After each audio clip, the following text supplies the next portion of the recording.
Welcome back once again, myself Pransu Kumar Pathak, and in this particular session we will try to understand some numerical and some important question from section B of DBT 2020 examination. So first of all, dear friend, I want to tell you one thing, very important thing, that you all have to be very patient. अब examination तो हो गया, I am just explaining it because there are so many topics which I have already covered in DBT, and these all things will come in CSIR. So what is my perspective? I just want to cover the syllabus that you can try to know. So here one of very important question, the amino acid residue, just I will take it. देखिए, the amino acid residue with a least preference for any quadrant in the Ramachandran plot. So dear friend, you have to understand for what Ramachandran plot is prepared. So Ramachandran plot is basically for secondary structure prediction of protein. समझ में आई बात? जो secondary structure होता है protein का, उसके prediction के लिए हम लोग क्या करते हैं, बनाते हैं रामाचंद्रन प्लॉट. तो रामाचंद्रन प्लॉट पर मेरा वीडियो ऑलरेडी अवेलेबल है, वहां पर जाकर के आप देखें.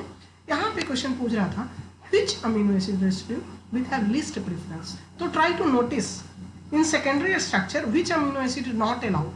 Just alanine is preferred, valine is preferred, serine is preferred, so it is not preferred, that is glycine. तो perfect answer is glycine. बहुत सारे बच्चों ने सोचा कि glycine and proline is not in a part of Ramachandran plot. So dear friend, they are not asking about that. They want to ask about that. What is the least preference? इन सारे amino acid जो आपको given है, इनमें सबसे list preference आप किसको देंगे Ramachandran plot में? ये क्वेश्चन पूछ रहा था. रामाचंद्रन प्लॉट में कौन सा अमीनो एसिड आएगा सबसे ज्यादा प्रेफरेंस, जिसको लिस्ट प्रेफरेंस आप देंगे, वो कौन सा अमीनो एसिड होगा? तो that amino acid is glycine. Understand? चलिए अब यहाँ पे आप पढ़ लो ग्लाइसिन के बारे में, आपको पता चलेगा. Let's come to the thing, why glycine is not preferred in Ramachandran plot. What happened? Glycine is इसके पास, अभी यहाँ पे आप देखो पढ़ो तो समझ में आएगा. Glycine is a fundamentally different type of amino acid rather than, because it don't have lack of side chain. Because glycine क्या होता है, general format of amino acid क्या होता है कि this is the alpha carbon and one is amino group, amine group, and one is carboxyl in, one is R group and one is hydrogen. So at the place of R group, in the case of glycine, that is only hydrogen. So lack of side chain is 0. So what happen if you will put glycine your secondary structure, then what will happen? Maximum region become allowed. क्या Ramachandran plot किसके basis पे काम करता है? Allowed and disallowed region of psi and phi values. psi and phi values क्या है रामाचंद्रन वाले plot पे, वीडियो पे जाकर आप देखो, वहाँ पे आपको अच्छे समझ में आ जाएगा. वहाँ पे हाँ मैंने कुछ गलती किया है, उस पर बहुत सारे लोगों ने कमेंट भी किया, तो आई रियली अप्रिशिएट कि आप मेरे वीडियो को बहुत अच्छे से देखते हो और हमारी गलतियों को पकड़ते हो. सो आई रियली अप्रिशिएट. अगर मैं कुछ गलत बोल जाऊँ तो आप मुझे कमेंट बॉक्स में अक्सर कभी भी आप मुझे कमेंट कर सकते हो, बता सकते हो, ठीक है. So glycine what is the value of glycine? When glycine is entered into Ramachandran plot, maximum region become allowed region. So this is the reason, because due to that Ramachandran plot never allow glycine as well as proline. अब case of proline समझिए, ठीक है. जब proline होगा तो क्या होगा? General तो ये है, आप लोगों को पता होगा कि यहाँ पे क्या होता है, यहाँ पे क्या होता है. There are the 4 quadrants. अब इस पर मैं डिस्कस नहीं करूंगा. जैसे ही ग्लाइसिन आएगा तो ग्लाइसिन क्या कर देगा, मैक्सिमम रीजन को अलाउड कर देगा. प्रोलिन क्या कर देगा, मैक्सिमम रीजन को डिसअलाउड रीजन में डाल देगा. इसका मतलब क्या है?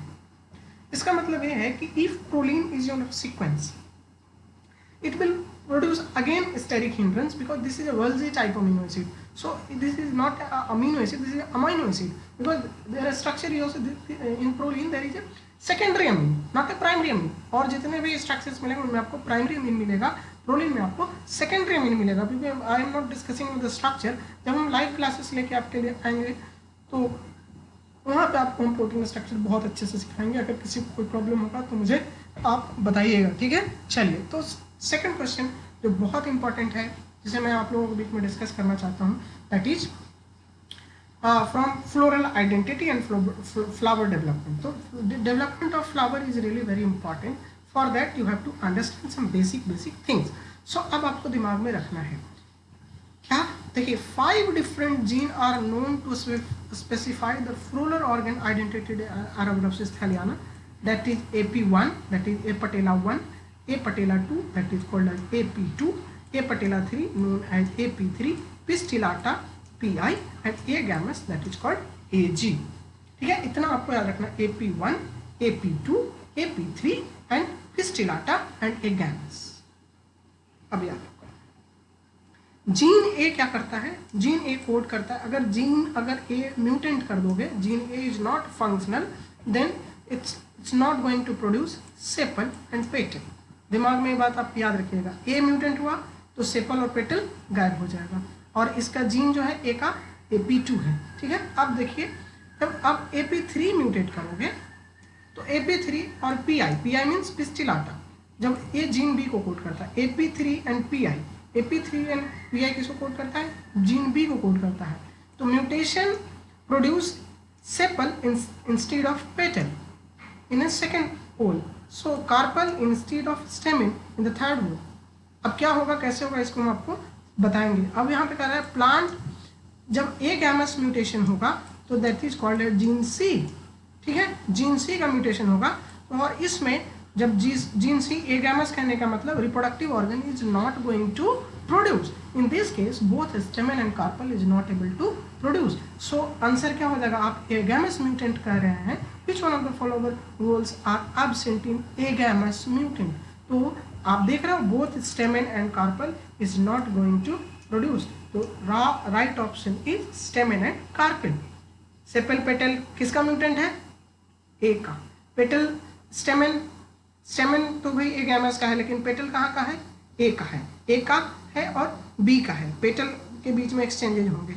अब इसको कैसे करेंगे वो हम आपको दिखाएंगे. ठीक है, चलिए तो अब इसको हम करके देखते हैं. पूरा इरेज कर लें ताकि हमें समझ में आए. ठीक है, इसको थोड़ा सा 1 सेकेंड आपको इसको समझाने के लिए ऐसे कर लेते हैं ताकि आपको समझ में आ सके. ठीक है, चलिए शुरू करते हैं.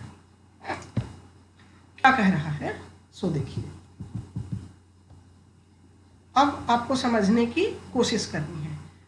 अब देखो ए जीन ए म्यूटेंट हो गया. अगर ए नॉट फंक्शनल, ए नहीं है, तो पूरा का पूरा क्या हो जाएगा, ये सी हो जाएगा ना. तो क्या कह रहा था कि जब जैसे ही ए सी पूरा हो जाएगा तो सेपल और पेटल बनेंगे, नहीं बनेंगे. क्यों, क्योंकि अब यहाँ पे सी हो गया तो सी सेपल की जगह पे क्या बन जाएगा, कार्पल बनेंगे.